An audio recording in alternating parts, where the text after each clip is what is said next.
ডক্টরের কেবিনে বসে আছে রোহান এবং মিতু। মিতুর মুখে চিন্তার ছাপ স্পষ্ট। আজ মিতুর জেদা জুড়িতেই আসতে হয়েছে ডক্টরের কাছে। ডক্টর রিপোর্টগুলো খুঁটিয়ে দেখছেন। রোহান মিতুর হাতের উপর নিজের হাত রেখে আশ্বস্ত করার সুরে বলল, এসব পরীক্ষা করানো কি খুব দরকার ছিল মিতু? আমরা দুজন তো বেশ ভালো লাইফ কাটাচ্ছি, তাই না বলো? মিতু ধীর কণ্ঠে উত্তর দিল, পরীক্ষা করে অন্তত কারণটা জানলে আর ওষুধ খেলে তো সমস্যা নেই, মনের খটকাটা তো দূর হবে। রোহান আর কিছু বলল না। মহিলা ডক্টর রিপোর্টগুলো ভালো করে দেখে রোহান আর মিতুর দিকে তাকালেন। তিনি পেশাদার ভঙ্গিতে জিজ্ঞাসা করলেন, আপনাদের বিবাহিত জীবন কতদিন হলো? রোহান জানালো। 4 বছর পার হয়ে 5 বছরের কাছাকাছি। মিতু উদাস চোখে ডক্টরের দিকে তাকিয়ে সরাসরি জিজ্ঞাসা করল, রিপোর্ট দেখে কি বুঝলেন ম্যাম? ডক্টর প্রেসক্রিপশনটা হাতে নিয়ে রিপোর্টগুলোর দিকে আরেকবার চোখ বুলিয়ে নিলেন। কেবিনের নিস্তব্ধতা যেন মিতুর বুকের উপর বিশাল পাথরের মতো চেপে বসেছে। ডাক্তার নরম কণ্ঠে বললেন, মিতু, আপনার কিছু টেস্ট করেছিলাম, হরমোন প্রোফাইল, আল্ট্রাসোনোগ্রাফি, সব রিপোর্ট মিলিয়ে একটা বিষয় পরিষ্কার, আপনার ডিম্বাশয় নিয়মিতভাবে ডিম্বাণু তৈরি করছে না। রোহান পাথরের মতো চুপ করে রইল। মিতু কাপা কাপা ঠোঁটে ধীর কণ্ঠে বলল, মানে? ডাক্তার একটু থামলেন, হয়তো শব্দগুলো গুছিয়ে নিচ্ছিলেন। তারপর বললেন, প্রতি মাসে মেয়েদের শরীর থেকে একটা ডিম্বাণু বের হয়, যেটাকে আমরা চিকিৎসা বিজ্ঞানের ভাষায় ওভুলেশন বলি। আপনার ক্ষেত্রে সেটা নিয়মিতভাবে হচ্ছে না। আপনার রিপোর্ট অনুযায়ী এটা পলিস্টিক ওভারি সিনড্রোম এর কারণে হতে পারে। মিতুর চোখ ভিজে উঠল নিমিষে। এই ঝাপসা চোখে তাকিয়ে এসে প্রশ্ন করল, তাহলে আমি কি কখনো মা হতে পারবো না? ডাক্তার শান্তভাবে অভয় দেওয়ার সুরে বললেন, আমি এটা বলছি না যে একেবারেই পারবেন না, কিন্তু স্বাভাবিক উপায়ে মা হওয়ার সম্ভাবনা আপনার ক্ষেত্রে খুবই কম, কারণ আপনার শরীরে হরমোন ভারসাম্য ঠিক নেই, ডিম্বাণু ঠিকমতো পরিপক্ক হচ্ছে না, আর পিরিয়ড চক্রটাও অনিয়মিত। তিনি আরও যোগ করলেন, চিকিৎসা আছে, জীবনযাত্রার পরিবর্তন, নিয়মিত ওষুধ, প্রয়োজনে আরও উন্নতি চিকিৎসা পদ্ধতি সবই চেষ্টা করা যায়, কিন্তু এতে সময় লাগবে, আর আপনাকে মানসিকভাবে খুব শক্ত থাকতে হবে। রোহান তখনও নিস্তব্ধ হয়ে বসে আছে। তার কানে শুধু একটা কথাই বারবার তীরের মতো বিচ্ছে, মা হওয়ার সম্ভাবনা খুবই কম। সে আলতো করে মিতুর কাঁপতে থাকা হাতের উপর নিজের হাতটা রাখলো। এক বুক আশা নিয়ে রোহান জিজ্ঞাসা করল, ওষুধ খেলেই কি সব ঠিক হবে ডক্টর? ডাক্তার দীর্ঘশ্বাস ফেলে বললেন, আমি কিছু ওষুধ লিখে দিচ্ছি, তবে বাচ্চা হওয়া না হওয়াটাই পুরোপুরি সৃষ্টিকর্তার হাতে। হঠাৎ সবাইকে চমকে দিয়ে মিতু এক অদ্ভুত প্রশ্ন করে বসল, আমার স্বামী যদি দ্বিতীয় বিয়ে করে তাহলে কি সে বাবা হতে পারবে না? মিতুর এই কথায় রোহান বিদ্যুৎ স্পৃষ্টের মতো চমকে তার দিকে তাকালো। ডাক্তার ও মিতুর মুখের দিকে কিছুটা অবাক হয়ে চাইলেন। রোহান ঝট করে মিতুকে আগলে ধরে জড়িয়ে ধরল। ওর গলা স্বর কান্নায় ভারী হয়ে এলো। মিতু, এসব কি বলছো তুমি? ডাক্তার মিতুর চোখের বিষাদ দেখে সমব্যথী কণ্ঠে বললেন, হ্যাঁ মিস্টার রোহান, বাবা হতে পারবেন, কারণ ওনার শরীরে কোনো সমস্যা নেই। রোহান আর এক সেকেন্ডও সেখানে বসলো না। মিতুর হাত ধরে প্রায় টেনে কেবিন থেকে বের হয়ে গেল। মিতুর চোখের জল তখন টলমল করছে। তার মনে হচ্ছে পৃথিবীটা বুঝি তার পায়ের নিচ থেকে সরে যাচ্ছে। দীর্ঘ 4 বছরের সাজানো সংসারটা এক লহমায় যেন বালির বাঁধের মতো ভেঙে পড়ার উপক্রম হয়েছে। মির্জাবাড়ির বিশাল ডাইনিং টেবিলে আজ এক থমথমে নীরবতা। প্রতিদিন এই সময়টায় ঘর হাসাহাসি আর খোশগল্পে মুখর থাকলেও আজ যেন সবার মুখে কুলুপাটা। ট্রিনা আর হেনা ব্যস্ত হাতে খাবার বেড়ে দিচ্ছে। হেনা মেয়েটি নতুন কাজের মেয়ে, বয়স বড়জোর 15 হবে। সাধারণত মিতু এই কাজে হাত লাগায়, কিন্তু আজ তার দেখা নেই। সন্ধ্যাবেলা যখন সে হাসপাতাল থেকে ফিরল, তার ফ্যাকাশে মুখ আর চোখের কোণেই স্পষ্ট ছিল যে মনের উপর দিয়ে বড় কোনো ঝড় বয়ে গেছে। শরীর খারাপ আর ঘুমের অজুহাত দিয়ে সে ঘরে খিল দিয়েছে। তাই ট্রিনা আর তার বেশি জোরাজুরি করেনি। মির্জাবাড়ির নিয়ম হলো ছোট বড় ছেলে মেয়ে সবাই একসাথে বসে খাবার খাওয়া। টিনা খাবার না নিয়ে দাঁড়িয়ে পরিবেশন করছিল, কিন্তু আরিয়ান আর সহ্য করতে পারল না। নীরবতা ভেঙে সে গম্ভীর গলায় বলে উঠল, ট্রিনা, তোমাকে বেরো দিতে হবে না, তুমি বসে পড়ো। মরিয়ম বেগমও সায় দিয়ে বললেন, আমি তো আগেই বললাম তুমি বসে পড়ো, হেনা আছে আর আমরাও যার যার খাবার তুলে নিতে পারবো। নাও বসো তো। সবার জোরাজুরিতে টিনা অবশেষে চেয়ার টেনে বসলো। নুসরাত একটু দূরে সোফায় বসে তুন্নাকে খাওয়াতে ব্যস্ত। টিনা সেদিকে তাকাতেই নুসরাত মুচকি হেসে বলল, ট্রিনা, তুমি খেতে থাকো, আমি তুলনাকে খাইয়ে পরে খেয়ে নেব। ডাইনিং টেবিলেই অদ্ভুত নিস্তব্ধতার বড় কারণ রিনি বাড়ির নতুন মেহমান, তার উপর আজ যা যা ঘটেছে তাতে কেউ স্বাচ্ছন্দ্যে কথা বলতে পারছে না।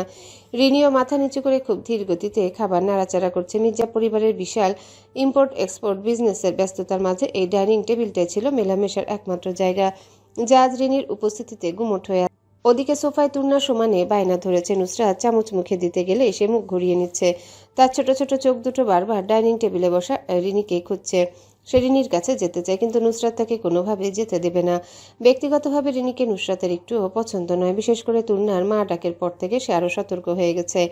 তুর্না যখন বারবার রিনির দিকে যাওয়ার জন্য ছটফট করতে লাগলো, তখন নুসরাত ধৈর্য হারিয়ে একটু কড়া গলায় ধমক দিয়ে উঠল। তুর্না, একদম বেশি বাড়াবাড়ি করছো কিন্তু। এবার কিন্তু আমার সত্যি সত্যি রাগ হচ্ছে। লক্ষ্মী মেয়ের মতো খেয়ে নাও বলছি। ধমক খেয়ে তুর্নার ঠোঁট দুটো উল্টে এলো, চোখের জল চিকচিক করে উঠল।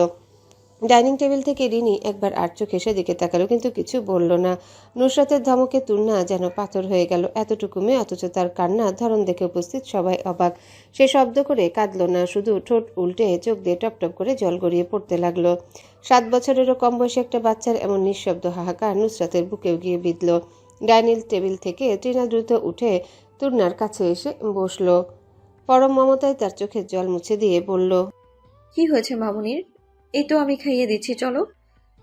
তুর্না হেঁচকি তুলে অস্পষ্ট স্বরে বলল। তোমার পরিবারে আর কে কে আছে হেনা? কথাটা টেবিলে থাকা সবাই শুনল ঠিকই, কিন্তু ট্রিনা, নুসরাত আর রিনি ছাড়া কেউ আসল রহস্যটা জানল না। বাকিরা ভাবল তুর্না হয়তো তার মৃত মায়ের অভাব অনুভব করছে। ট্রিনা আর নুসরাত অনেক বোঝানোর চেষ্টা করলো, কিন্তু তুর্নার এক কথা, সে তার আম্মুর কাছেই যাবে। হঠাৎ একজোড়া হাত তুর্নার দিকে এগিয়ে এলো। শান্ত স্পষ্ট স্বরে রিনি বলল, প্রথমাংশ। রিনির কণ্ঠে এমন একটা কিছু ছিল যে নুসরাত আর ট্রিনা অবাক হয়ে তাকিয়ে রইল। রিনি তাদের উদ্দেশ্যে বলল, তোমরা গিয়ে খেয়ে নাও, আমার খাওয়া হয়ে গেছে, আমি ওকে খাওয়াচ্ছি। তুর্নার মলিন মুখটা মুহূর্তে শরতের আকাশের মতো পরিষ্কার হয়ে গেল। রিনির বাচ্চাদের খাওয়ানোর কোনো অভ্যাস নেই। সে যখন আনাড়ি হাতে তুর্নাকে লোকমা দিচ্ছিল, ভাতের কিছুটা অংশ তুর্নার গালের পাশে মেখে গেল, কিন্তু তুর্নার সেদিকে খেয়াল নেই। সে অপলক দৃষ্টিতে রিনির মুখের দিকে তাকিয়ে আছে, যেন এই মুখটাই তার আজন্ম চেনা। রিনিও বাচ্চার দিকে তাকিয়ে ম্লান হাসলো। তুর্না সত্যি খুব মায়াবী, বড় বড় চোখ আর ঘন পাপড়িতে ঢাকা। ওর দৃষ্টিতে এক অদ্ভুত প্রশান্তি। ঠিক তখনই নুসরাতের ফোনটা বেজে উঠল। স্ক্রিনে ভেসে উঠল মেহরাব দেওয়ান, তুর্নার বাবা। নুসরাত কলটা ধরতে ওপাশ থেকে মেহরাবের মার্জিত কণ্ঠ শোনা গেল। কুশল বিনিময়ের পর নুসরাত ফোনটা তুর্নার দিকে বাড়িয়ে দিয়ে বলল, মামুনি, তোমার পাপা ফোন দিয়েছে। তুর্না খুশিতে আত্মহারা হয়ে ফোনটা নিয়ে বলল, লক্ষ্মী মামুনি আমার, কেমন আছো তুমি?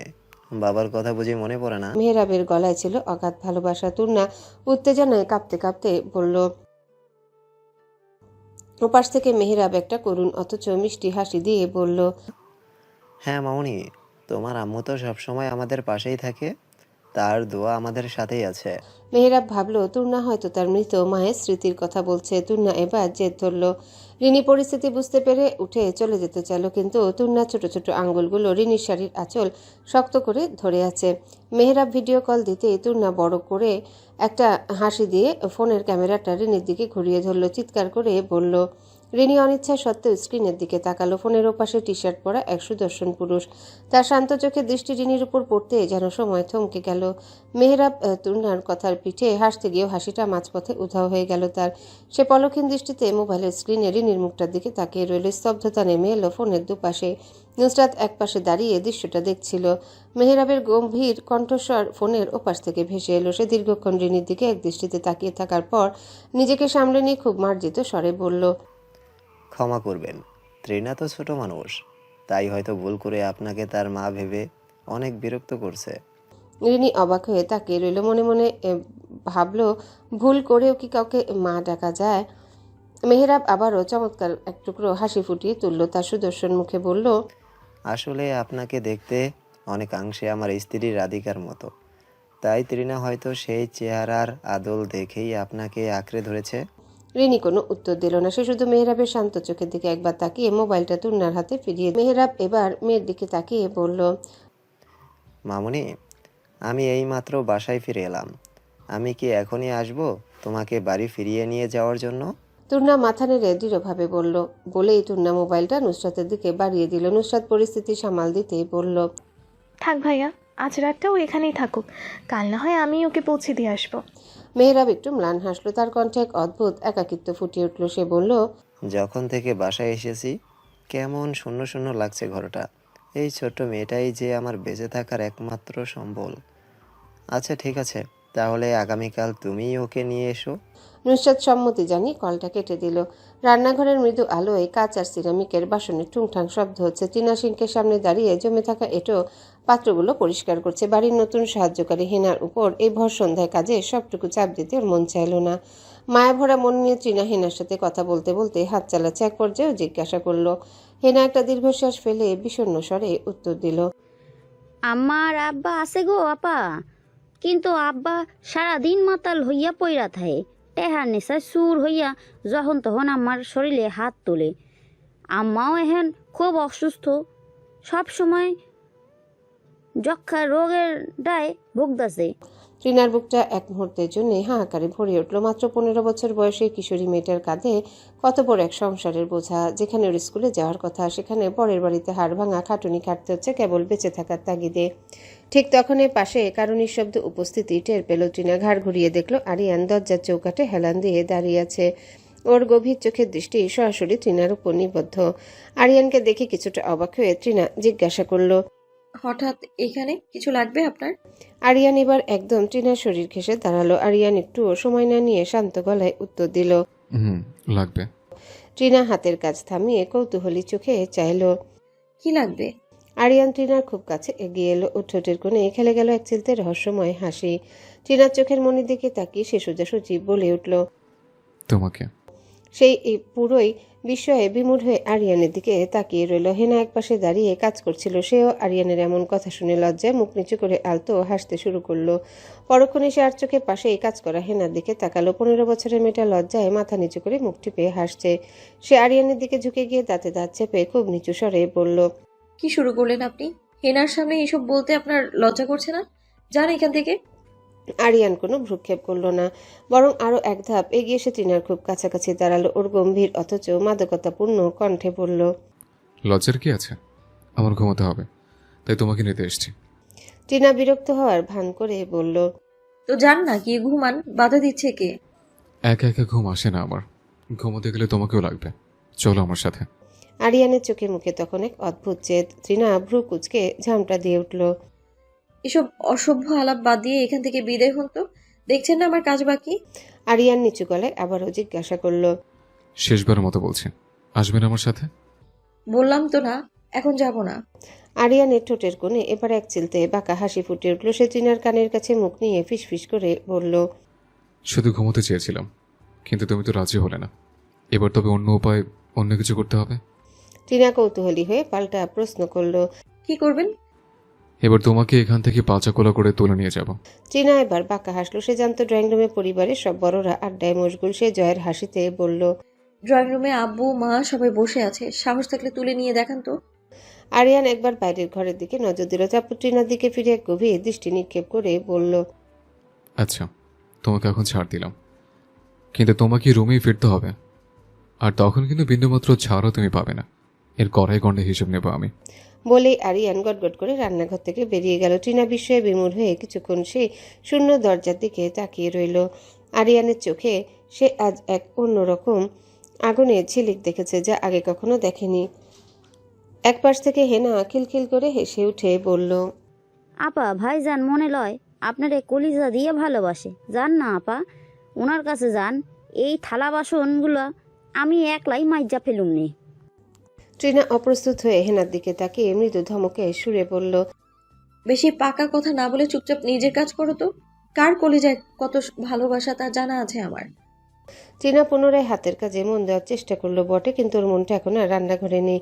আরিয়ানের সেই ছাড় না দেওয়ার হুমকিটা ওর কানে বারবার প্রতিধ্বনিত হচ্ছে। মনে মনে সে গোপন শপথ নিল, যাই হয়ে যাক আজ আরিয়ান না ঘুমানো পর্যন্ত সে কোনোভাবে ওই রুমে পা রাখবে না।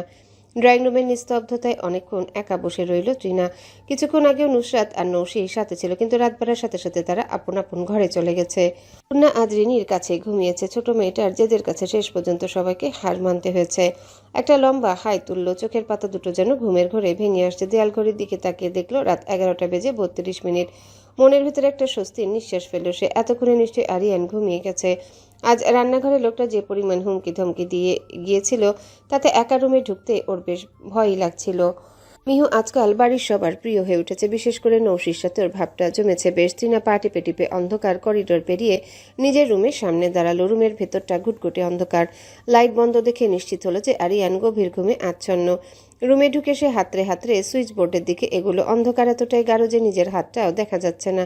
ঠিক যখনই সে বাতিটা জ্বালানোর জন্য সুইচে হাত দিল, অমনি কোথা থেকে যেন একজোড়া নুপুরে রিনিঝিনি শব্দ বেজে উঠল। তৃণা চমকে হাত সরিয়ে নিল। সারা শরীরে এক হিমশীতল স্রোত বয়ে গেল। এই মাঝরাতে এ নুপুরের শব্দ আসবে কোথা থেকে? চারিদিকে এক গা ছমছমে নীরবতা। বড় সাহস সঞ্চয় করে সুইচে চাপ দিল, কিন্তু একই আলো জ্বলল না। লাইটটা কি তবে নষ্ট হয়ে গেল? গলা শুকিয়ে কাঠ হয়ে আসছে, বুকের ধুকপুকানি স্পষ্ট শুনতে পাচ্ছে সে। ভয়ে কাঁপতে কাঁপতে হাতড়ে হাতড়ে বিছানার দিকে এগুলো। খুব ক্ষীণ স্বরে ডাকলো, রাগী সাহেব, ও রাগী সাহেব, শুনছেন? কিন্তু ওপাশ থেকে কোনো সারা শব্দ নেই। বিছানার উপরে অন্ধের মতো হাত বোলাতেই কলিজা যেন শুকিয়ে গেল। বিছানা একদম খালি, আরিয়ান সেখানে নেই। দ্বিতীয়বার শুকনো ঢোকে গিলল সে। আতঙ্কিত হয়ে দরজার দিকে দৌড়ে যেতে চাইল, কিন্তু তার আগে এক ঝটকায় দরজাটা বন্ধ হয়ে গেল। নিরেট অন্ধকারের হৃৎপিণ্ডে ধুকপুকানি নিজের কানে শুনতে পাচ্ছে সে। কাপা কাপা গলায় শুধু বলতে পারল, এমন করবেন না প্লিজ রাগী সাহেব, আমার খুব ভয় লাগছে। হঠাৎ করে আধা চিরে ঘরের কোণে রাখা ঝাড় লণ্ঠনের মোমবাতিগুলো একে একে জ্বলে উঠল। আগুনের শিখার সেই কম্পনমান হলদেটে আলোয় ফুটে উঠল তৃণার অতি পরিচিত সেই পুরুষালো অবয়ব। আরিয়ান দাঁড়িয়ে আছে, তার চোখের মণিতে মোমবাতি শিখার প্রতিফলন এক মায়াবী পরিবেশ তৈরি করেছে। তৃণা মন্ত্রমুগ্ধের মতো দাঁড়িয়ে রইল। পালানোর পথ তার জানা নেই, আর পালানোর ইচ্ছেটা যেন এই মুহূর্তে কর্পূরের মতো উপে গেছে। আরিয়ান একটা মোমবাতি হাতে নিয়ে ধীর পায়ে এগিয়ে এলো তৃণার দিকে। চারিপাশে ঘন অন্ধকারের মাঝে মোমবাতির সেই ক্ষীণ আলোটুকু যেন তাদের দুজনকে পৃথিবীর সব কোলাহল থেকে বিচ্ছিন্ন করে এক মায়াজালের ভেতরে বন্দি করে ফেলেছে। দুজনের দৃষ্টি এখন একই বিন্দুতে এসে স্থির হয়েছে। তৃণার কাজল কালো চোখ দুটিতে জমে থাকা ভীতিটুকু নিমিষে এক অদ্ভুত আকুলতা এর রূপ নিল। আরিয়ানের ঠোঁটের কোণে ফুটে উঠল সেই কাঙ্ক্ষিত মুচকি হাসি। আরিয়ান তার হাতের মোমবাতিটি পাশের টেবিলে নামিয়ে রাখল। তারপর সময়কে স্তব্ধ করে দিয়ে সহসা তৃণার কোমরে দুই হাত গলিয়ে তাকে আগলে নিল। এক নিমিষে সে তৃণাকে শূন্যে ভাসিয়ে তুলল। আচমকাই মাধুর্যে তৃণা কিংকর্তব্য বিমূঢ় হয়ে গেল। টাল সামলাতে সে অবলীলায় খামচে ধরল আরিয়ানের গায়ের শার্ট। ঘরের পিনপত নীরবতায় তখন শুধু দুটি হৃদস্পন্দনের ঐক্যতান শোনা যাচ্ছে। মোমবাতির মৃদু আলোয় তৃণার লজ্জাবনত মুখটা আরিয়ানের খুব কাছে। তৃণা কিছু বলার অবকাশটুকু পর্যন্ত পেল না। তার আগে আরিয়ান পরম মমতায় তাকে তুলে নিয়ে পাশে থাকা কনসোল টেবিলের উপর বসিয়ে দিল। তৃণার বিস্ময়ে ভরা চোখে একরাশ প্রশ্ন। ওষ্ঠাধর কেঁপে উঠল কিছু জিজ্ঞাসা করার জন্যে, কি করছেন আপনি? কিন্তু আরিয়ান কোনো কথা বলতে দিল না। নিজের তর্জনী তৃণার ঠোঁটে ঠেকিয়ে নিঃশব্দে চুপ থাকার ইশারা করল। সেই স্পর্শে তৃণার সারা শরীরে যেন এক লহমায় বিদ্যুৎ খেলে গেল। আরিয়ান তার বুক পকেট থেকে বের করে আনলো ঝকঝকে একজোড়া নুপুর। একটা নুপুর তৃণার কাছে থাকা সেই হারানো স্মৃতি, আর অন্যটি আরিয়ানের সেই পাহাড়ি পথ থেকে কুড়িয়ে পাওয়া অমূল্য রতন। নুপুর জোড়া দেখে তৃণা নিস্পন্দ হয়ে তাকিয়ে রইল। বিস্ময়ে তার বাকরোধ হয়ে গেছে। আরিয়ান সহসা তৃণার সামনে হাঁটু গেড়ে মেঝেতে বসে পড়ল। তৃণার নরম একটা পা নিজের হাঁটুর উপর তুলে নিয়ে সে অতি যত্নে প্রথম নুপুরটি পরিয়ে দিল। একই মায়ায় সে দ্বিতীয় পায়ে অন্য নুপুরটি পরিয়ে দিল। আরিয়ানের আঙ্গুলের শীতল আর স্নিগ্ধ স্পর্শে তৃণা বারবার শিওরে উঠছিল। আরিয়ান তৃণার সেই শ্যামবর্ণের চরণ দুটি নিজের দুই হাতের তালুতে তুলে নিয়ে সেখানে আলতো করে ভালোবাসার চুম্বন রেখে দিল। তৃণার দুচোখ পরম আবেশী আর অসীম লজ্জায় আপনা আপনি বুঝে এলো। বুকের ভিতর শুরু হয়েছে এক অনিন্দ ধুকপুকানি, যা আগে কখনো সে অনুভব করেনি। আরিয়ান তৃণার স্নিগ্ধ চরণে তার ভালোবাসার চিহ্নটুকু এঁকে দিয়ে মস্তক উত্তোলন করল। তৃণা তখনও আখিদয় বন্ধ করে এক ঘোরের অতল গহ্বরে তলিয়ে আছে। নিস্তব্ধ কক্ষে শুধু মোমবাতির শিখার কম্পন আর দুটি হৃদয়ের দ্রুত স্পন্দন। কয়েক মুহূর্ত এভাবে কেটে যাওয়ার পর তৃণা যখন ধীরলয়ে পলক উন্মোচন করলো, দেখলো আরিয়ানের সেই গভীর ও মায়াবী দৃষ্টি ঠিক তার চোখের উপর স্থির হয়ে আছে। আরিয়ান তার কণ্ঠস্বরে পৃথিবীর সমস্ত মাধুর্য আর পৌরুষালী আভিজাত্য মিশিয়ে নিভৃতে ডাকল, ওগো শ্যামলিনী। সেই অতলান্ত মিষ্টি ডাকে তৃণা নিজের অজান্তে অস্ফুট স্বরে সাড়া দিল। আরিয়ানের ঠোঁটের কোণে তখন তৃপ্তির এক ফালি হাসি। সে তৃণার খুব কাছাকাছি মুখ নিয়ে এসে ফিসফিসিয়ে বলল, তোমাকে নতুন করে ভালোবাসতে চাই শ্যামলিনী। তৃণা কোনো উত্তর খুঁজে পেল না। এক অনির্বচনীয় লজ্জায় তার ইচ্ছে করছিল ধরিত্রীর গভীর তলে নিজেকে লুকিয়ে ফেলতে। আরিয়ান নাছোড়বান্দার মতো আবারও আবদার করলো। একবার বলো, শুধু একটিবার বলো যে তুমি আমায় ভালোবাসো। ট্রিনা আড়ষ্ট হয়ে অস্পষ্ট স্বরে বলল। যেতে দিন আমায়। আরিয়ান ট্রিনার সেই কাজল কালো চোখ দুটির দিকে এক দৃষ্টিতে চেয়ে থেকে গম্ভীর স্বরে প্রশ্ন করল। সত্যি কি তবে আমায় ভালোবাসো না? ট্রিনা নিরুত্তর। তার মৌনতা যেন হাজারো না বলা কথার পাহাড় তৈরি করছিল। আরিয়ান এবার কিছুটা বিষণ্ণতার ছলে বলল। তুমি যদি আজ স্পষ্ট করে বলো যে তুমি আমাকে ভালোবাসো না, তবে আমি কথা দিচ্ছি তোমাকে এই মুহূর্তে ছেড়ে দেব, আর কোনোদিন আমার এই অনধিকার চর্চা দিয়ে তোমাকে জ্বালাতন করব না। ট্রিনা সংকটে পড়ে গেল। তার অন্তরের প্রতিটা স্পন্দন যেখানে আরিয়ানের নাম জপছে সেখানে মিথ্যা বলে এই পরম মুহূর্তকে সে বিসর্জন দেয় কি করে? বেশ কিছুক্ষণ গুমোট নীরবতার পর ট্রিনা নুয়ে পড়া লজ্জাবতী লতার মতো মাথা নিচু করল। তারপর পৃথিবীর সবচেয়ে সুন্দরতম স্বীকারোক্তিটি দিল অতি ধীর কণ্ঠে। ভালোবাসি আপনাকে। আরিয়ানের অধরে এক অমায়িক ও প্রাণবন্ত হাসি ফুটে উঠল। এমন স্বর্গীয় সুখের হাসি সে এর আগে কখনো হেসেছে বলে মনে হয় না। মুহূর্তের ব্যবধানে সে ট্রিনাকে নিজের বলিষ্ঠ বাহুডোরে নিবিড়ভাবে জড়িয়ে নিল। ট্রিনার কানের কাছে মুখ নিয়ে সে উচ্ছ্বসিত কণ্ঠে বলে উঠল। তুমি জানো শ্যামলিনী, একটি মাত্র শব্দ শোনার জন্য আমি কতটা দিন, কতটা নির্ঘুম রাত প্রহর গুনেছে তুমি কল্পনা করতে পারবে না। আমার ভেতরে সে ছটফটানি। আজ আমি সফল। অপরওয়ালার কসম খেয়ে বলছি, আর কোনোদিন স্বেচ্ছায় তোমাকে চুল পরিমাণ কষ্ট দেব না। যতদিন এই দেহে প্রাণ আছে ততদিন তোমাকে এইভাবেই বুকের পাঁজর আগলে রাখবো আমার শ্যামলিনী। ট্রিনা তখন আরিয়ানের প্রশস্ত বুকের মাঝখানে মুখ লুকিয়ে স্তব্ধ হয়ে আছে। তার কানের কাছে আরিয়ানের হৃৎপিণ্ডের প্রতিটা ধুকপুকানি এক একটি প্রেমের কবিতা হয়ে বাজছে। আরিয়ান ট্রিনার সেই মায়াবী শ্যামলা বরণের মুখচ্ছবিটি নিজের দুই হাতের তালুতে পরমাদরে আগলে নিল। তার আঙ্গুলের স্পর্শে ট্রিনা এক অপার্থিব শিহরণ অনুভব করল। আরিয়ান তার চোখের মনের দিকে স্থির দৃষ্টিতে চেয়ে থেকে ফিসফিসিয়ে বলল। যদি অনুমতি দেন শ্যামলিনী, তবে আজই নির্ঘুম রজনীতে গভীর থেকে গভীরভাবে আপনাকে ভালোবেসে বিলীন হতে চাই। ট্রিনা কোনো উত্তর দিতে পারল না, শুধু আবেশে আর লজ্জায় চোখের পাতা জোড়া শক্ত করে বন্ধ করে নিল। এত কাছে এতটা হৃদয়স্পর্শী অনুভূতি তার জীবনে এই প্রথম। তার সরাসরি এক মৃদু কম্পন বয়ে যাচ্ছে যা সে চাইলেও লুকাতে পারছে না। আরিয়ান পরম মমতায় পুনরায় ট্রিনাকে পাজা কোলে তুলে নিল। ট্রিনা লজ্জার অতিশয্যে আরিয়ানের শার্টের কলারটা খামচে ধরে তার প্রশস্ত বুকে মুখ লুকালো। আরিয়ান অতি সন্তর্পণে ট্রিনাকে সেই ধবধবে সাদা নরম বিছানায় শুইয়ে দিল। কিন্তু ট্রিনা তখনও আরিয়ানের শার্টের বুকটা জাপটে ধরে আছে। আরিয়ান ট্রিনার সেই রক্তিম লজ্জামাখা মুখশ্রীর দিকে তাকিয়ে মোহনীয় এক হাসি দিল। মৃদুস্বরে বলল। মেয়েদের এই লজ্জাবতী রূপের চেয়ে সুন্দর এই পৃথিবীতে আর কোনো কিছুই হয় না। ওরা যদি জানতো এই লজ্জামাখা মুখটা ওদের কতটা স্বর্গীয় করে তোলে, তবে ওরা হয়তো সবসময় এমন করেই থাকতো। ট্রিনার মনে হলো তার নিঃশ্বাস বন্ধ হয়ে আসছে। আরিয়ানের মুখটা তখন তার ঠিক নাসিকাগ্রের কাছে। ট্রিনা মুখটা অন্যদিকে ঘুরিয়ে ঝরা গলায় বলল। একটু সরুন, আমার দম আটকে আসছে। আরিয়ান তার কথা শুনল না, বরং আরো ঝুঁকে এসে ট্রিনার গ্রীবায় ঠোঁট ছোঁয়ালো এক গাঢ় ও গভীর চুম্বন। মুহূর্তের মাঝে ট্রিনার সারা শরীরে এক তীব্র শিহরণ খেলে গেল। সে দুর্বল হাতে আরিয়ানের বুকে একটা ধাক্কা দেওয়ার চেষ্টা করলো, কিন্তু সেই বলিষ্ঠ পুরুষটিকে একটা চুলও নড়ানো সম্ভব হলো না। আরিয়ান এবার ট্রিনার থুতনিতে তর্জনী ঠেকিয়ে মুখটা নিজের দিকে ফেরালো। ট্রিনা তাকাতে পারছে না। তার মনে হচ্ছে আরিয়ানের চোখের অতল সাগরে তাকালেই আজ তার অস্তিত্ব বিলীন হয়ে যাবে। রাত ক্রমশ গভীর হচ্ছে। জানালার ফাঁক দিয়ে আসা রাতের বাতাস মোমবাতিগুলোকে নিভিয়ে দেওয়ার উপক্রম করছে। রুমে সে নিভু নিভু আলোয় মায়াবী পরিবেশে দুই হৃদয়ের স্পন্দন একসুরে মিলেমিশে একাকার হয়ে যাচ্ছে। পুরো রুমে শুধু শোনা যাচ্ছে দুটি মানুষের গভীর নিঃশ্বাসের শব্দ। বাইরে তখন রোদের কড়া তেজ। জানালার পর্দার ভাঁজ দিয়ে সেই সোনালি আলো উকি দিলেও রুমের ভেতরের মায়াবী নিস্তব্ধতা ভাঙতে পারছিল না।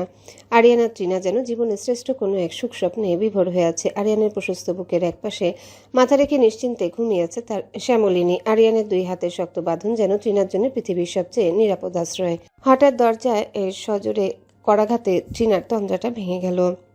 ঘুমের ঘরে আরিয়ান একটু নড়ে চড়ে উঠে তাকে আরো নিবিড়ভাবে জড়িয়ে ধরল। ট্রিনা আধা বোঝা চোখে তাকাতে দেখলো তার ঠিক সামনে আরিয়ান এসে পুরুষালী বুক। মুহূর্তের জন্য ট্রিনা ভুলে গেল যে দরজায় কেউ কড়া নাড়ছে। পরম আবেশে সে আবারও আরিয়ানের বুকের মাঝে মুখ লুকালো, কিন্তু দরজার ওপাশ থেকে নৌশির চপল কণ্ঠস্বর এবার স্পষ্ট শোনা গেল। বৌমনি, আজকে তোমরা ঘুম থেকে উঠবে না নাকি? নৌশির ডাকে ট্রিনার পুরো ঘুমটা এক নিমিষে টুটে গেল। ঘড়ির দিকে তাকিয়ে সে তো রীতিমতো আটকে উঠল। সকাল 10টা বেজে 20। সে তড়িঘড়ি করে আরিয়ানের লোহার মতো শক্ত বাঁধন থেকে নিজেকে ছাড়ানোর চেষ্টা শুরু করলো, কিন্তু আরিয়ান যেন ঘুমের ঘোরেও তাকে ছাড়তে নারাজ। অনেক মুচড়ামুচড়ি আর কসরত করে শেষমেশ নিজেকে মুক্ত করে বিছানা থেকে নামলো তৃণা। দ্রুত পায়ে গিয়ে দরজা খুলতে নৌশি সে হাসি হাসি মুখটা ভেসে উঠল। ফর্সা চেহারায় লাল টকটকে ঠোঁটজোড়া প্রসারিত করে নৌশি মিটি মিটি হাসছে। তৃণা কিছুটা অপ্রস্তুত হয়ে চুলে হাত বুলাতে বুলাতে বলল, আসলে কাল রাতে খুব দেরি করে ঘুমিয়েছি তো, তাই উঠতে দেরি হয়ে গেল একটু। টিনার কথা শুনে নৌশি প্রথমে বড় বড় চোখ করে তার দিকে তাকিয়ে রইল, তারপর হঠাৎ কি যেন ভেবে মুখ চেপে এক চিলতে দুষ্টুমি ভরা হাসি দিল। টিনা ভ্রুকুচকে নৌশির দিকে চেয়ে জিজ্ঞাসা করল, কি হয়েছে, হাসছো কেন? নৌশি হাসি সামলানোর আপ্রাণ চেষ্টা করে কোনো মতে বলল, কিছু না, যাও তাড়াতাড়ি শাওয়ার নিয়ে নিচে এসো বৌমনি। টিনা বোকার মতো কিছুক্ষণ তাকিয়ে রইল। নৌশি চলে যাওয়ার জন্য ঘুরে দাঁড়িয়েও পেছন ফিরে টিপ্পনি কাটল, বাড়িতে কিন্তু ছোট একটা অবিবাহিত ননদ আছে, একটু বুঝে শুনে দরজা খুললে ভালো হতো। বলেই সে ফিক করে হেসে দ্রুত পায়ে করিডোর দিয়ে চলে গেল।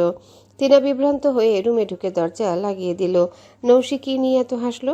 ড্রেসিং টেবিলের আয়নার সামনে দাঁড়াতে টিনার যেন বজ্রপাত হলো। নিজের গলার দিকে তাকিয়ে তার চোখ কপালে ওঠার উপক্রম।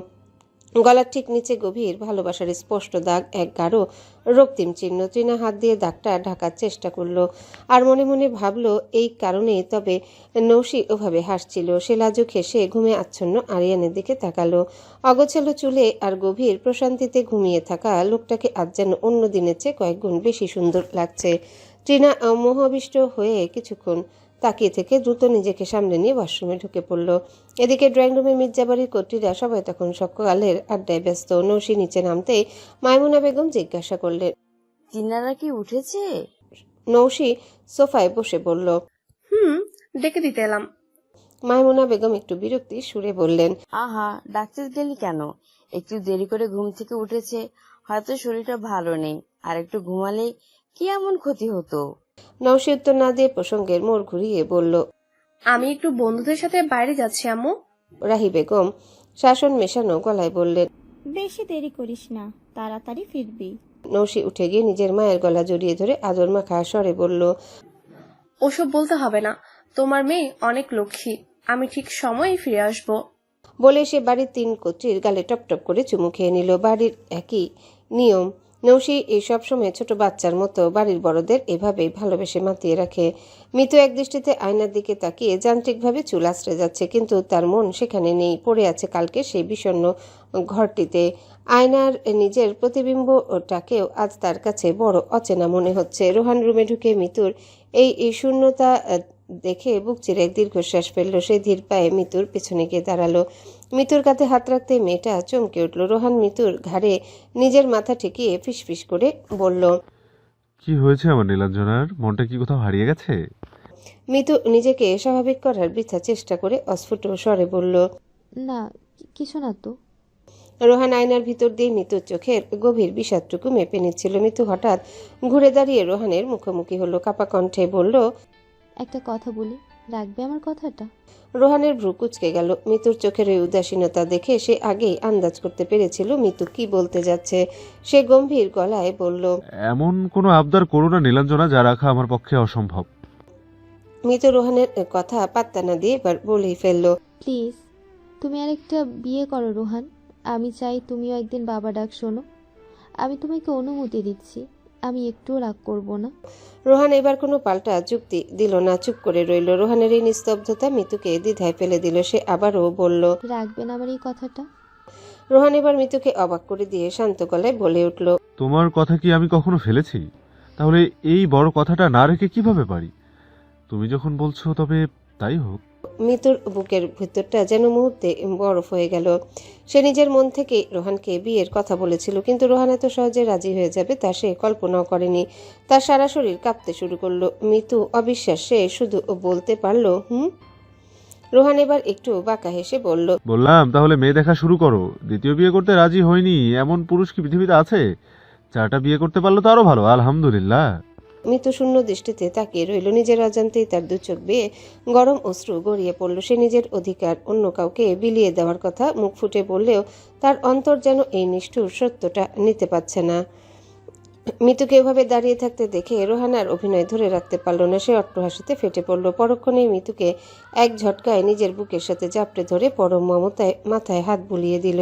রোহান তার কানের কাছে মুখ নিয়ে ভারী কণ্ঠে বলল, আমার এই অস্তিত্বে নীলাঞ্জনা ছাড়া অন্য কোনো নারীর ছায়া পড়ার আগে যেন আমার মরণ হয়। আমার ভালোবাসা এত সস্তা নয় যে কোনো একটা অপূর্ণতার কারণে আমি তোমাকে দূরে সরাবো। আমার পূর্ণতা শুধু তোমাতেই। মিতু রোহানের বুকে মুখ লুকিয়ে শব্দ করে কেঁদে দিল। এই কান্নায় যেমন যন্ত্রণা ছিল তেমনি ছিল হারানোর ভয় থেকে মুক্তির এক পরম তৃপ্তি।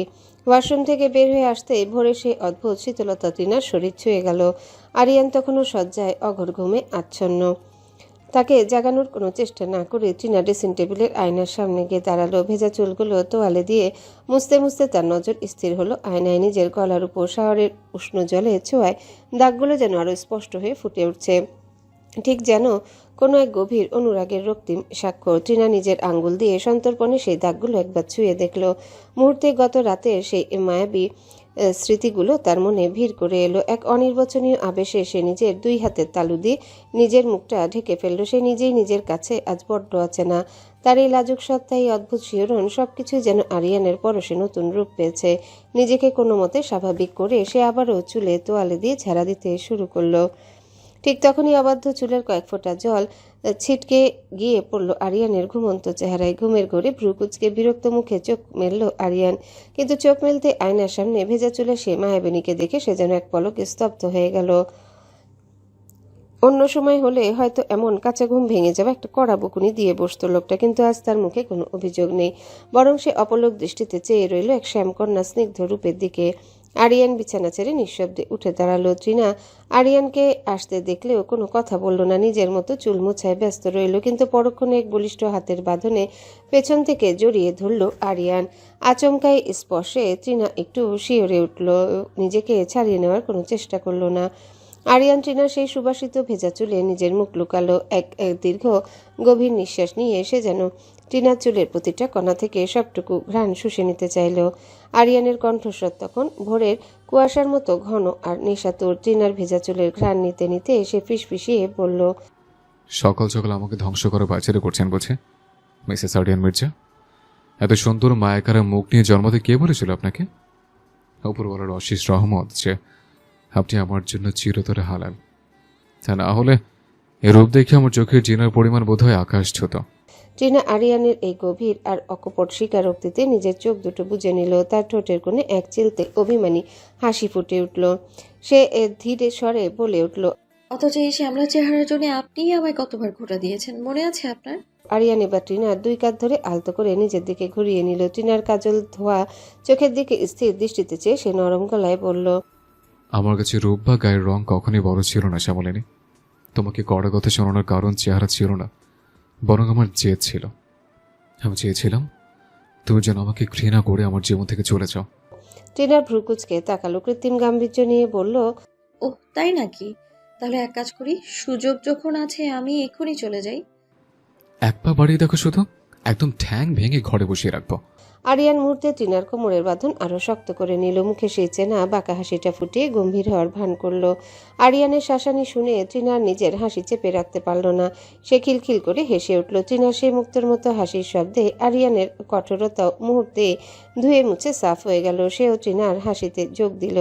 পার্কের চারিধারে বিকেলের মায়াবী রোদ ছড়িয়ে পড়েছে। নৌসিমো আর আখি তিন বন্ধু মিলে বাদাম চিবোতে চিবোতে হাঁটছে। এইচএসসি পরীক্ষার পর জীবনটা যেন অনেকটাই বদলে গেছে। কিছুদিন আগে নৌশির রেজাল্ট বেরিয়েছে, জিপিএ 5 পেশে এখন উড়ন্ত পাখির মতো আনন্দিত। কিন্তু বন্ধুদের আড্ডায় তো আর শুধু পড়াশোনার কথা থাকে না। আখি বাদামের খোসা ছাড়াতে ছাড়াতে হঠাৎ কনুই দিয়ে নৌশিকে গুঁতো দিয়ে বলল, কি রে নৌশি, রেজাল্ট তো ফাটাফাটি করলি, এবার কি প্রেম প্রেম করার কোনো ইচ্ছা আছে? আর কতদিন এই সিঙ্গেল তকমা নিয়ে ঘুরবি? মৌ আখির কথায় তাল মিলিয়ে যোগ করলো, একদম ঠিক, আমরা তো কয়দিন পর হয়তো বিয়ে করে ফেলবো। তুই কি আসলেই সিঙ্গেল নাকি আমাদের কাছে কিছু লুকাচ্ছিস? নৌশি হালকা হেসে দূরে দিগন্তের দিকে তাকালো। তার চোখে এক পলকের জন্যে অন্যরকম একটা আবেশ ফুটে উঠল। সে ধীরস্থির কণ্ঠে বলল, আরে না, লুকানোর কিছু নেই, তবে আমি একটা বিশেষ দিনের অপেক্ষায় আছি। কোন দিন? দুজন একসাথে কৌতূহল নিয়ে প্রশ্ন করলো। নৌশি একটু লাজুক হেসে বলল, যেদিন আমার মনের বসবাস করা মানুষটা নিজে থেকে এসে আমাকে বলবে ভালোবাসি, নাদানের বাচ্চা। আখি আর মু অবাক হয়ে মুখ চাচাই করলো। আখি বলল, বাহ, তা কে সেই মহাপুরুষ? কবে থেকে উনি তোর মনের ঘর বেঁধে রেখেছেন শুনি? নৌশি আনমনে বলল, কবে থেকে জানি না, তবে এটুকু বুঝি তাকে ছাড়া আমি বড্ড অসহায়। কথাটা বলতে বলতে নৌশির কণ্ঠ হঠাৎ স্তব্ধ হয়ে গেল। তার স্থির দৃষ্টি নিবদ্ধ হলো কিছুটা দূরে পার্কের একটা বেঞ্চের দিকে। সেখানে পাশাপাশি বসে আছে দুজন, একজন আদনান আর অন্যটি এক অপরিচিত মেয়ে। তারা বেশ ঘনিষ্ঠ হয়ে বসে হাসাহাসি করছে আর বাদাম খাচ্ছে। দৃশ্যটা দেখা মাত্রই নৌশির বুকের ভেতরটা কেমন যেন জ্বলে উঠল। বন্ধুরা নৌশিকেও এভাবে স্থির হয়ে দাঁড়িয়ে থাকতে দেখে মৌ জিজ্ঞাসা করলো, কিরে, কি হলো? থেমে গেলি কেন? নৌশি কোনো মতে নিজেকে সামলে নিয়ে বলল, কিছু না, তোরা চলে যা, আমি আসছি।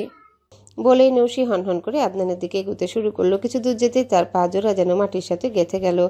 দেখলো মেয়েটি হাসতে হাসতে বারবার আদনানের গায়ে ঢলে পড়ছে, অবলীলায় তার হাত স্পর্শ করছে। নৌশির সারা শরীরে এক অসহ্য রাগে ঢেউ খেলে গেল। সে আর কালক্ষেপণ না করে দ্রুত গিয়ে তাদের ঠিক সামনে দাঁড়ালো। নৌশিকে আচমকা এভাবে সামনে দেখে আদনান যেন আকাশ থেকে পড়ল। সে বসা থেকে দাঁড়িয়ে গেল এবং মুখে এক চিলতে জোরপূর্বক হাসি ফুটিয়ে বলল, নৌশি, তুই এখানে? তার আগে বল, তুই এখানে কেন? নৌশির গলার স্বর কঠিন। আদনান ভ্রু কুঁচকে বলল, এভাবে জিজ্ঞেস করছিস কেন? নৌশির গলার স্বর সপ্তমে চড়ে গেল। নিজের উপর নিয়ন্ত্রণ হারিয়ে সে রীতিমতো চিৎকার করে উঠল, এভাবে জিজ্ঞেস করবো না তো কিভাবে করব? তুই এই মেয়েটার সাথে এখানে কি করিস? কে হয় ও তোর? আদনান অপ্রস্তুত হয়ে এদিক ওদিক তাকালো। পার্কের দু চারজন মানুষ তখন তাদের দিকে ফিরে তাকাচ্ছে। নৌশি এবার সেই মেয়েটির সামনে গিয়ে রুদ্রমূর্তিতে দাঁড়িয়ে বলল, এই মেয়ে, তুমি আদনানের সাথে কি করছো এখানে শুনি? মেয়েটি হকচকিয়ে গিয়ে আদনানের দিকে তাকালো, বিরক্তির সুরে বলল, আদনান, এই মেয়েটা কে? এভাবে কথা বলছে কেন আমার সাথে? নৌশির রাগ এবার সীমা ছাড়িয়ে গেল। সে ফেটে পড়ে বলল, আমি কি মানে? আমি নৌশি, তুই আদনানের সাথে কেন এত ঘনিষ্ঠ হচ্ছিস? নৌশি আরো কিছু করা কথা বলতে উদ্যত হতে আদনান এক ঝটকায় তার হাত টেনে ধরে কিছুটা দূরে সরিয়ে নিয়ে গেল। দাঁতে দাঁত চেপে আদনান বলল, Noushi, what is wrong with you? এসব কিরকম বিহেভিয়ার তোর? তোকে আমি না করেছি না কোনো মেয়ের সাথে মিশবি না? তাহলে তুই এখানে বসে কি করিস? লজ্জা লাগে না তোর? আদনান এবার চূড়ান্ত বিরক্ত হয়ে ভ্রু কুঁচকে বলল, লজ্জা লাগবে কেন? আর তুই এরকম ব্যবহার করার মানে আমি বুঝতে পারছি না। আমি যাই করি না কেন তাতে তোর কোনো সমস্যা হওয়ার তো কথা না। তুই একজনের সাথে বসে বসে প্রেম করবি আর সেটা আমি মেনে নেব? নৌশির গলায় এবার হাহাকার। আদনান এবার তীক্ষ্ণ স্বরে বলে উঠল, তুই মেনে নেওয়া বা না নেওয়ার কে? আমার পার্সোনাল লাইফ সম্পর্কে নাক গলানো তুই কে? তুই শুধুই আমার কাজিন, এছাড়া আর কোনো অধিকার তোর নেই আমার ওপর। পরের বার থেকে নিজের ব্যবহার ঠিক করে কথা বলবি। বলে আদনান মেয়েটার দিকে ফিরে গিয়ে বলল, চলো মিলি, এখান থেকে যাই। আদনান চলে গেল, কিন্তু নৌশি যেখানে দাঁড়িয়েছিল সেখানে পাথরের মতো জমে রইল। তার কানে শুধু একটা কথাই বারবার প্রতিধ্বনিত হতে লাগলো, কে তুই? আমার পার্সোনাল বিষয়ে নাক গলানোর কে তুই? নৌশির মনের ভেতর তখন প্রলয়ঙ্কারী ঝড়ের তাণ্ডব শুরু হয়েছে। ঠিক সেই মুহূর্তে প্রকৃতির আকাশটাও যেন নৌশির মনের সাথে তাল মিলিয়ে অন্ধকার হয়ে এলো। চারিদিক মেঘে ঢেকে গেল, বইতে লাগলো তপ্ত বাতাস। নৌশির চোখের কোণে টলটল করতে থাকা জল এবার বাঁধ ভেঙে গড়িয়ে পড়ল। এতদিন যে মৌন ভালোবাসাকে সে প্রশ্রয় দিয়ে এসেছে, আদনানের শাসনের আড়ালে যে ভালোবাসার স্বপ্ন বুনেছে, সবটাই কি তবে ভুল ছিল? আদনান কি তবে কখনোই তাকে সেই বিশেষ জায়গাটা দেয়নি? আকাশ চিরে মেঘ ভাঙা বৃষ্টি শুরু হয়েছে। অঝোর ধারায় নামা সেই বৃষ্টিতে মুহূর্তে চারিপাশ ঝাপসা হয়ে এলো। মির্জাবাড়ির সদর দরজা দিয়ে ভিজে একাকার হয়ে ঢুকলো আদনান। বাইকটা কোনো মতে গ্যারেজে রেখে দৌড়ে ড্রয়িং রুমে এসে হাত ছাড়ল সে। শার্টের হাতা দিয়ে কপাল আর ঘাড়ে জল মুছতে মুছতে আঙ্গুলে বাইকের চাবিটা বনবন করে ঘোরাচ্ছে সে। ঠিক যখনই সিঁড়ির দিকে পা বাড়াবে তখনই রাহি বেগমের উদ্বিগ্ন কণ্ঠস্বর তার কানে এলো, আদনান, নওশি কোথায় রে? ও কি তোর সাথে ছিল? আদনানের পা সেখানেই থেমে গেল। বুকের ভেতরটা হঠাৎ কেমন যেন কেঁপে উঠল। অবাক হয়ে জিজ্ঞাসা করলো, নৌশি কোথায় মানে? ও কি বাড়িতে নেই? রাহি বেগম কপালে চিন্তার ভাঁজ ফেলে বললেন, না তো, ও তো সকালে বলল বন্ধুদের সাথে ঘুরতে যাবে, দুপুরের আগে ফেরার কথা। এখন 2টো বেজে পার হয়ে গেল, অথচ মেয়েটার পাত্তা নেই। বাইরে দেখছিস কিরকম বৃষ্টি শুরু হয়েছে।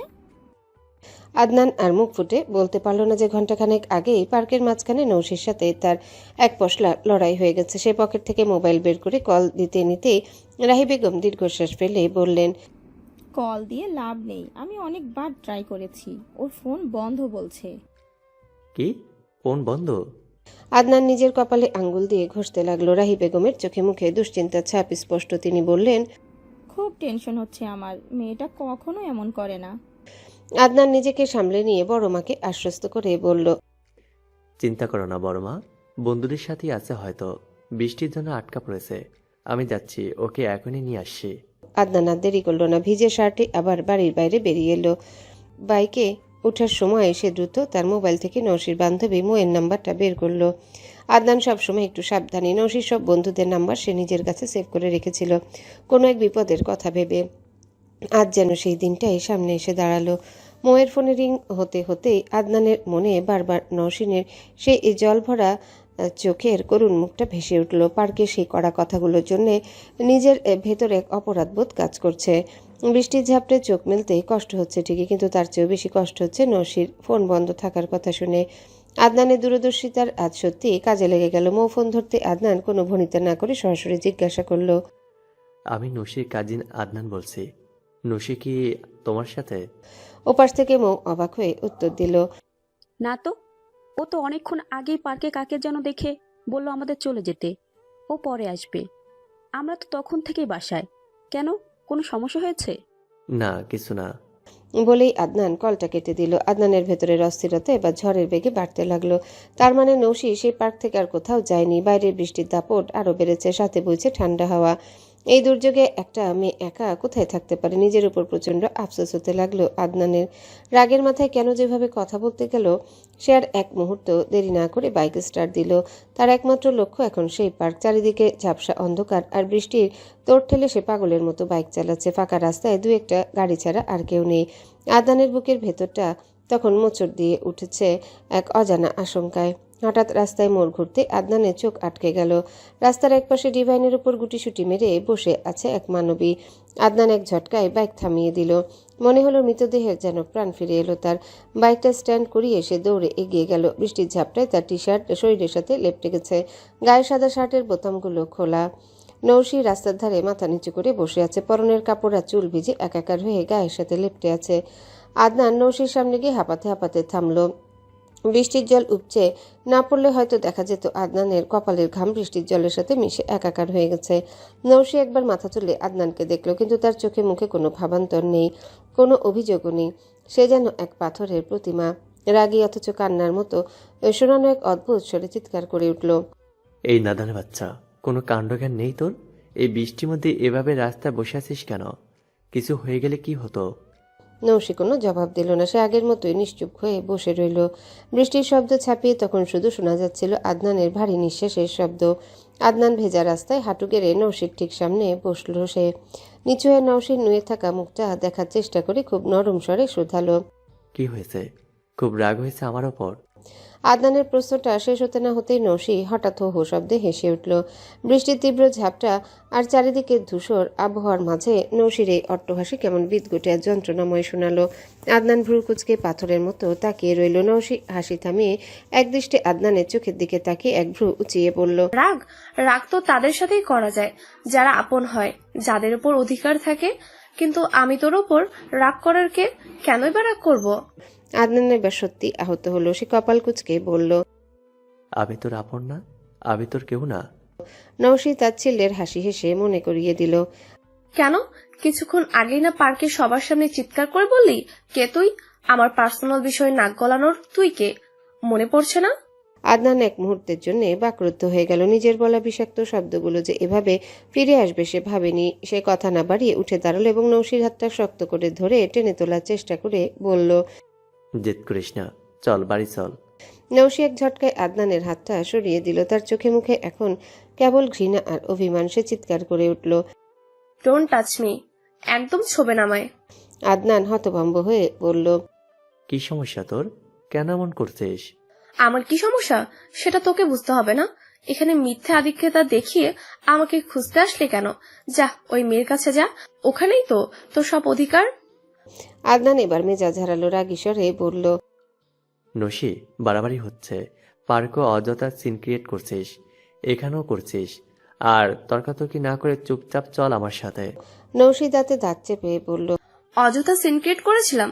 তুই কেন ওই মেয়ের সাথে বসে অমন আদিক্ষেতা করবি? আদনান নৌশির দিকে কিছুক্ষণ তাকিয়ে থেকে বলল, আমি যদি কোনো মেয়ের সাথে প্রেমও করি, এতে তোর তো কোনো যায় আসার কথা না। হিংসা হয় নাকি তুই সিঙ্গেল আর আমি প্রেম করছি বলে? নৌশি অশ্রুভেজা চোখে তাকিয়ে রইল, তারপর হঠাৎ রাগী স্বরে বলল, তোর কি মনে হয় আমি প্রেম করতে পারি না? না, পারছি না। আজ এই বৃষ্টির মাঝে দাঁড়িয়ে আমি কথা দিচ্ছি 7 দিনের মাঝে আমি বিয়ে করব, দেখে নিস। নৌশির কথায় আদনান কিছুটা স্তব্ধ হয়ে গেল, পরক্ষণেই বলল, আলহামদুলিল্লাহ, অনেকদিন ধরে কোনো বিয়ে খাওয়া হচ্ছে না, এবার খেতে পারবো। নৌশি অসহায় নয়নে তাকিয়ে রইল। আদনান কি তার কথাটা সিরিয়াস ভাবে নেয়নি?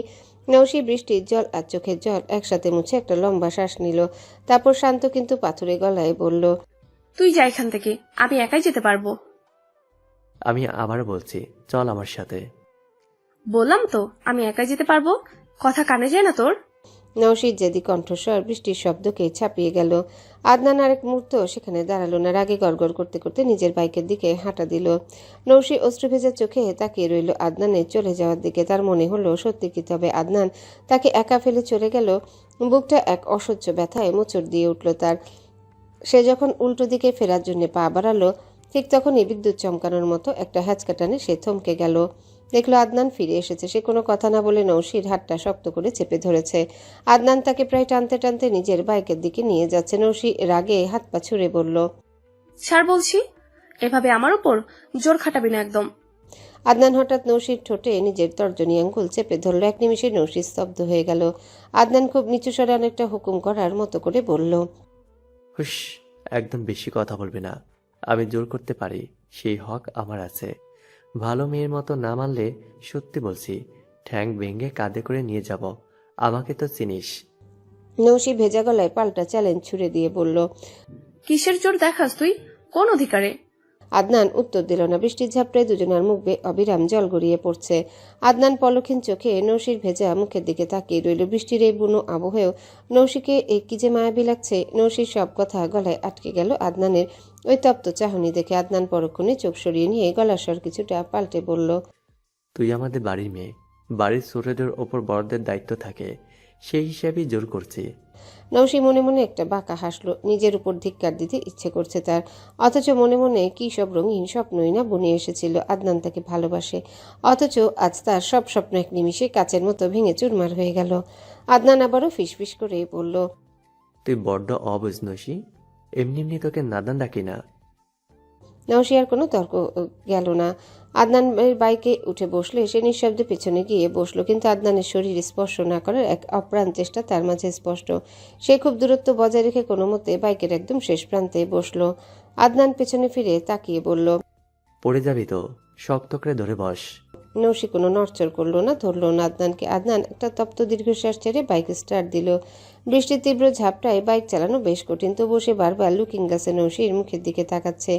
বৃষ্টির জলে চোখ থেকে গড়িয়ে পড়া জল চেনা না গেলেও নৌশির অস্বাভাবিক লাল হয়ে থাকা চোখ দুটো আদনানের বুকের ভেতরটা দুমড়ে মুচড়ে দিচ্ছে। আজ দুজনের মাঝে এই সামান্য কয়েক ইঞ্চি দূরত্ব যেন কয়েক ডজন মাইলের দূরত্বে পরিণত হয়েছে। টিনা নিজের ঘর গোছানোয় ব্যস্ত ছিল। হঠাৎ নিচতলার ড্রয়িং রুম থেকে আরিয়ানের জোর শোরগোল আর হাঁকডাক শুনে তার হাত থেমে গেল। আরিয়ান সাধারণত এভাবে চেঁচামেচি করে না, তবে আজ কি এমন হলো?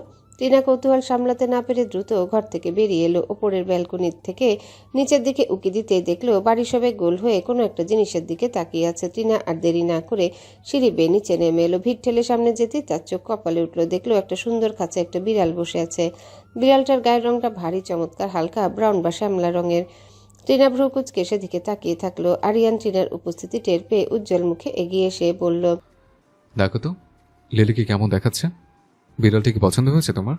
টিনা কোনো উত্তর না দিয়ে হাঁ করে তাকিয়ে রইল। আরিয়ান হেসে খাঁচাটা খুলে বিড়ালটাকে হাতে তুলে নিল। এদিকে মিহু তো আগে থেকেই ছিল। সে দূরে দাঁড়িয়ে তীক্ষ্ণ চোখে এই নবাগতকে পর্যবেক্ষণ করছিল। মিহু এগিয়ে আসতে টিনা তাকে কোলে তুলে নিল। মিহু তার বড় বড় চোখ করে আরিয়ানের হাতের বিড়ালটার দিকে তাকে এমনভাবে মিউ মিউ করে উঠল যেন বলতে চাইছে আমার আদরের ভাগ বসাতে আবার কাকে নিয়ে এলো। আরিয়ান টিনার মনের ভাব বুঝতে পেরে হাসি মুখে বলল, ওর নাম রেখেছি লিলি, একটা ফিমেল ক্যাট। নামটা সুন্দর না? টিনা আলতো হেসে বলল, হ্যাঁ, নামটা বেশ সুন্দর। আরিয়ান এবার টিনার দিকে তাকিয়ে মজা করে বলল, তাহলে মুখটা এমন প্যাচের মতো করে রেখেছো কেন? নিজের হবু ছেলে বউকে দেখেও কি শাশুড়ি মার পছন্দ হলো না?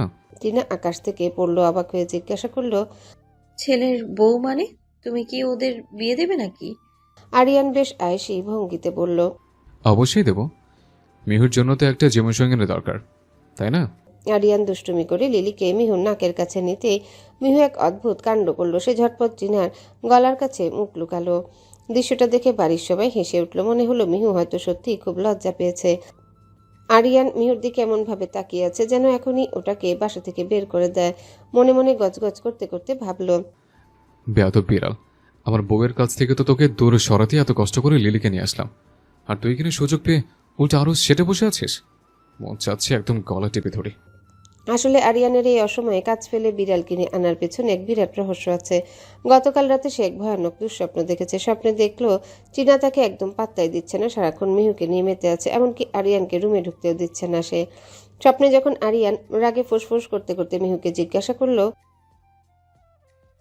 তখন মিহু মানুষের গলায় চোখ রাঙিয়ে উত্তর দিল, ও তোর চেয়ে আমাকে বেশি ভালোবাসে, বুঝলি? আরিয়ানের কাছে এর চেয়ে ভয়ঙ্কর স্বপ্ন আর হতে পারে না। কত বড় সাহস, তাকে রেখে তার বউ একটা বিড়ালকে বেশি ভালোবাসবে? এটা আরিয়ান মির্জা বেঁচে থাকতে হতে দেবে না। টিনা আরিয়ানকে ওভাবে গুম মেরে থাকতে দেখে কৌতূহলে জিজ্ঞাসা করলো, কি ভাবছেন এত? আরিয়ান সম্বিত ফিরে পেয়ে গম্ভীর হওয়ার ভান করলো, কড়া গলায় বলল, কিছু না। দাও, মিহুকে আমার কাছে দাও। আজ থেকে মিহুকে তুমি আর একদম করে নেবে না, বলে দিচ্ছি। ওর জন্য এখন বউ আছে, ও ওর বউয়ের সাথেই থাকুক। খবরদার, আজ থেকে মিহুকে নিয়ে আর আমাদের সাথে ঘুমাবে না। টিনা আরিয়ানের এই বিড়াল বিদ্বেষ দেখে হেসেই আকুল। সে বুঝতে পারছে না যে একটা বিড়ালের সাথে তার স্বামী রীতিমতো প্রতিযোগিতায় নেমেছে। টিনা কিছুটা বিরক্ত ভান করে মুখ বাঁকিয়ে বলল, কি সব আবল তাবল বলছেন? এই জন্য কি আমি মিহুকে একটু আদরও করতে পারবো না? আরিয়ান এবার সুযোগ বুঝে টিনার একদম গা ঘেঁষে দাঁড়ালো। টিনার কানের কাছে মুখ নিয়ে তপ্ত নিঃশ্বাস ফেলে ফিসফিসিয়ে বলল, আদর করতে চাইলে তোমার স্বামীকে করবে, বিড়ালকে কেন? টিনা লজ্জায় লাল হয়ে ভ্রু কুচকে এক পা পিছিয়ে গেল। আরিয়ান নিজের গলার টাইটা একটু আলগা করে দুষ্টুমি ভরা চোখে তাকিয়ে আবারও বলল, জলদি রুমে আসো, কাজ আছে। টিনা এবার আরিয়ানের চোখের ভাষা দেখে কিছুটা কুচকে গেল। লজ্জা মাখা মুখ নিয়ে নিচু স্বরে বলল, পারবো না। আরিয়ান ঠোঁটের কোণে সেই পরিচিত বাঁকা হাসিটা ফুটিয়ে তুলল, ভ্রু নাচিয়ে বলল, ছি, কি নষ্ট মাইন্ড শ্যামরণী তোমার। আমি তো এমনি রুমে আসতে বললাম কাজের কথা বলতে, তুমি কি ভাবলে? টিনা এবার সত্যি অপ্রস্তুত হয়ে গেল। সে চটজলদি চারিদিকে তাকিয়ে দেখে নিল কেউ তাদের কথা শুনে ফেললো কিনা। দাঁত দিয়ে ঠোঁট চেপে বলল, আস্তে কথা বলুন, বাড়িতে সবাই আছে তো, কেউ শুনে ফেললে কি ভাববে? আরিয়ান সেদিকে পাত্তা না দিয়ে বিজয়ী হাসি হাসলো। ওদিকে ড্রয়িং রুমের কার্পেটে বসে নৌশি আর মিতু লিলি আর মিহুকে নিয়ে ভীষণ ব্যস্ত। বিড়ালের এই নতুন জুটিটা দেখতে একদম আরিয়ান আর টিনার মতোই। আরিয়ান ফর্সা, টিনা মায়াবী শ্যামলা, ঠিক তেমনই মিহু ধবধবে সাদা, লিলি ব্রাউন আর সাদার মিশ্রণ। ভার্সিটির ক্যাম্পাসে আড্ডা দিচ্ছে আদনান, সাথে তার 3 বন্ধু মিলি, কাউসার এবং রিফাত। আদনান নৌশির বিষয়গুলো নিয়ে মাঝে মধ্যে তাদের সাথে আলাপ করে। মিলি হঠাৎ প্রসঙ্গটা তুলে বলল, আদনান, ওই দিন নৈশী ওই রকম ব্যবহার করলো কেন বলতো? ও কি আমাকে তোর গার্লফ্রেন্ড ভেবেছিল? আদনান আনমনে অন্য কিছু ভাবছিল। মিলির কথা শুনে তার দিকে তাকিয়ে মুচকি হেসে দিল, বলল, হ্যাঁ, ভীষণ হার্ট হয়েছে নাদানের বাচ্চা। মিলি কিছুটা অনুযোগে সুরে বলল, তাহলে তখনই বলে দিলি না কেন যে আমি তোর জাস্ট ফ্রেন্ড? মেয়েটা তোকে ওভাবে দেখে ভীষণ কষ্ট পেয়েছে। পাশ থেকে রিফাত ফিসফিস করে বলল, এই ব্রো, নৌশিদ এভাবে রিয়াক্ট করলো, তার মানে ও কি তোমাকে পছন্দ করে? কাউসার রিফাতের মাথায় গাঁটটা মেরে বলল, ওরে বলত, অবশ্যই পছন্দ করে, তা না হলে কি আর কেউ ওভাবে এসে সিন ক্রিয়েট করতো? বন্ধুদের কথা শুনে আদনানের ঠোঁটের কোণে হাসিটা আরো চওড়া হলো। নৌশির পাগলামিগুলোর কথা মনে পড়লে সে নিজেকে সামলাতে পারে না। সে আবারও বলল, জানিস, নসি আজ আমাকে রীতিমতো ট্রিট দিয়েছে। বলেছে 7 দিনের মাঝে অন্য কাউকে বিয়ে করে ও আমায় দেখিয়ে দেবে। কথাটা শেষ করে আদনান হো হো করে হেসে উঠল। মিলি বলল, সবকিছু মজা ভেবে নিস না আদনান, মেয়েদের ইগো বড্ড ভয়ঙ্কর। যদি সত্যি সত্যি কাউকে বিয়ে করে ফেলে তখন কি করবি? আরে না, ওকেও কি এখনই বিয়ে দেবে নাকি বাড়ি থেকে?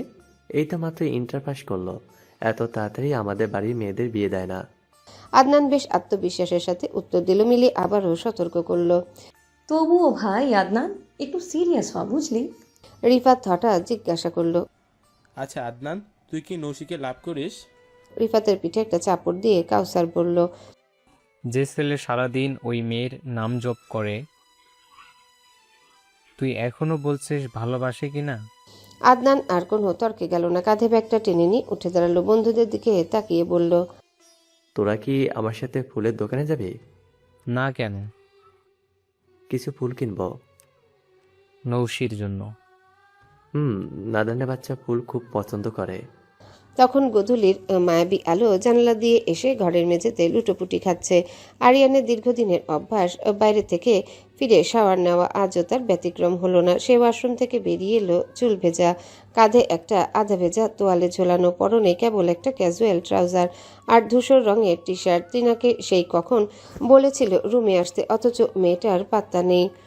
আরিয়ান মনে মনে অভিমান আর বিরক্তি নিয়ে ফুঁসছিল। ঠিক তখনই করিডোরে পরিচিত পায়ের নুপুরের শব্দ শোনা গেল। আরিয়ানের ঠোঁটের কোণে একটা দুষ্টুমি ভরা হাসি ফুটে উঠল। সে চট করে দরজার আড়ালে গা ঢাকা দিয়ে দাঁড়ালো। জিনা যেই না ঘরে পা বাড়িয়েছে, আরিয়ান বিদ্যুতের গতিতে তার নরম বাহু ধরে হ্যাচকাটানে দেয়ালের সাথে চেপে ধরল। আকস্মিক এই আক্রমণে জিনা চমকে গিয়ে বড় বড় চোখে তাকালো, সামলে নিয়ে কৃত্রিম বিরক্তি দেখিয়ে বলল, আপনি সত্যিই একটা বিরক্তিকর মানুষ। কথা নেই, বার্তা নেই, হঠাৎ করে এভাবে কেউ ভয় দেখায়? আরিয়ান তার দুই হাত ট্রিনার দুপাশে দেয়ালের উপর রেখে তাকে খাঁচাবন্দি করে ফেলল। খুব কাছে থেকে ট্রিনার চোখের দিকে তাকিয়ে ফিসফিস করে বলল, ও তাই? আমি যে তোমাকে অনেকক্ষণ আগে রুমে আসতে বলেছিলাম, সেটা কি মহারানীর মনে আছে? ট্রিনা কিছু একটা বলতে গিয়েও থমকে গেল। তার দৃষ্টি স্থির হয়ে রইল আরিয়ানের দিকে। আরিয়ানের ভেজা চুল থেকে টুপটুপ করে কয়েক ফোঁটা পানি গড়িয়ে পড়ছে তার ফর্সা গলায়। টি শার্টটা পানির ছাটে ভিজে শরীরের পেশির সাথে লেপ্টে আছে। আরিয়ানের এই সিক্ত রূপ আর তার পুরুষালী সুগন্ধ ট্রিনাকে যেন এক অন্য জগতে নিয়ে যাচ্ছিল। আরিয়ান ট্রিনার মুগ্ধ দৃষ্টি দেখে বাঁকা হাসল। তার সেই সুবিন্যস্ত দাড়ি আর কিলার স্মাইলটা এই মুহূর্তে ভীষণ আবেদনময়ী লাগছে। সে ট্রিনার কানের একদম কাছে মুখ নিয়ে তপ্ত নিঃশ্বাস ফেলে বলল, স্বামীর কাছে আসতে চাও না, অথচ এমনভাবে তাকিয়ে থাকো যে আমারও লজ্জা লেগেছে। ট্রিনা ঘোর কাটিয়ে নিজেকে ছাড়ানোর চেষ্টা করে ধ্যাত বলে আরিয়ানের শক্ত বুকে মৃদু ধাক্কা দিয়ে সরিয়ে দিল। মুখটা নিচু করে লাজুক স্বরে বলল, আপনার বুঝি আবার লজ্জাও আছে? আরিয়ান এক পা এগিয়ে আবারও ট্রিনার খুব কাছে এসে দাঁড়ালো। তার চোখের গভীর চোখ রেখে গাঢ় স্বরে বলল, পুরুষ মানুষের লজ্জা থাকতে নেই, বিশেষ করে নিজের স্ত্রীর সামনে। ট্রিনা পরিবেশটা কিছুটা হালকা করার জন্য কথা পাল্টে বলল, আজ মামা আর মা জেল থেকে ছাড়া পেয়েছে। খবরটা শোনা মাত্রই আরিয়ানের চোয়াল শক্ত হয়ে গেল। মূর্তি তার শান্ত চোখ দুটো রাগে লাল হয়ে উঠল। দাঁতে দাঁত চেপে সে যেন নিজের ভেতরের ক্ষোভটা দমানোর চেষ্টা করলো। ট্রিনা বুঝতে পারল আরিয়ানের ভেতরে ঝড়টা। সে আলতো করে আরিয়ানের শক্ত হাতটা নিজের হাতের মুঠোয় নিয়ে নরম স্বরে পড়ল, শান্ত হন। আশা করি তারা তাদের ভুল বুঝতে পেরেছেন। সেসব পুরনিকা সন্ধি ঘেটে এখন আর মন খারাপ করার কোনো প্রয়োজন নেই। আরিয়ান একটা দীর্ঘশ্বাস ছেড়ে নিজেকে সামলে নিল। কথা না বাড়িয়ে হেয়ার ড্রায়ার দিয়ে ভেজা চুলগুলো শুকাতে শুরু করলো। ঘর জুড়ে ড্রায়ারের শো শো শব্দ। এরই মাঝে আরিয়ান হঠাৎ নিচু স্বরে ডাকলো, ও শ্যামলিনী।